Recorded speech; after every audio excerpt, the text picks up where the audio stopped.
শ্রীলঙ্কায় ঘূর্ণিঝড় দিতওয়ার আঘাতে সৃষ্টি হয়েছে ভয়াবহ মানবিক বিপর্যয়। নিহতের সংখ্যা ৪০০ ছাড়িয়েছে। নিখোঁজ আছেন আরও শতাধিক। প্লাবিত হয়েছে দেশটির প্রায় সব জেলা। শ্রীলঙ্কা জুড়ে ঘূর্ণিঝড় দিতওয়ার তাণ্ডব দুর্যোগ ব্যবস্থাপনা কেন্দ্র বলছে প্রাণ হারিয়েছেন কমপক্ষে ৪১০ জন মানুষ। এখনও ৩৩৬ জন নিখোঁজ আর ক্ষতিগ্রস্ত প্রায় ১৪ লাখ মানুষ। সবচেয়ে বেশি প্রাণহানি হয়েছে কেন্ডি, বদুল্লা ও নোয়ারা এলিয়া জেলায়। রাজধানী কলম্বোর আকাশপথের ফুটেজে দেখা যায় ডুবে আছে সড়ক, বন্যার পানিতে হেঁটে চলছেন মানুষ। ঘরের ভেতরে ঢুকে যাওয়া কাদামাটি আর ধ্বংসস্তূপ সরাতে হিমশিম খাচ্ছেন বাসিন্দারা। ক্ষতিগ্রস্ত হয়েছে গুরুত্বপূর্ণ অবকাঠামো। ২০০-র বেশি সড়ক এখনও বন্ধ।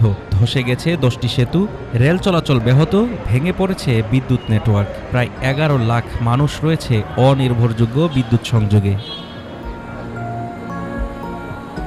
দেশের অনেক অঞ্চল এখনও বিচ্ছিন্ন, ফলে আটকে পড়া মানুষকে পৌঁছাতে উদ্ধারকর্মীদের ভরসা করতে হচ্ছে নদীপথ ও আকাশপথে পরিচালিত অভিযানের উপর। ভারতীয় আবহাওয়া অধিদপ্তর জানিয়েছে ঘূর্ণিঝড় দিতওয়া এখন দুর্বল হয়ে তামিলনাড়ুর উপকূলের কাছে গভীর নিম্নচাপে পরিণত হয়েছে।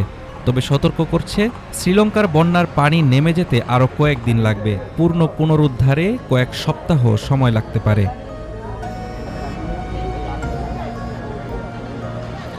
স্থানীয় বাসিন্দারা জানান, আমরা সব কিছু হারিয়েছি। পানি নামছে না, সাহায্যও পৌঁছাচ্ছে না।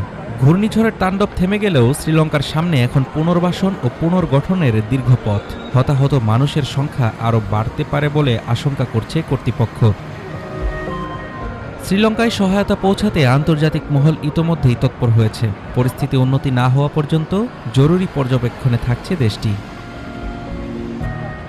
Desk report, Dhaka today.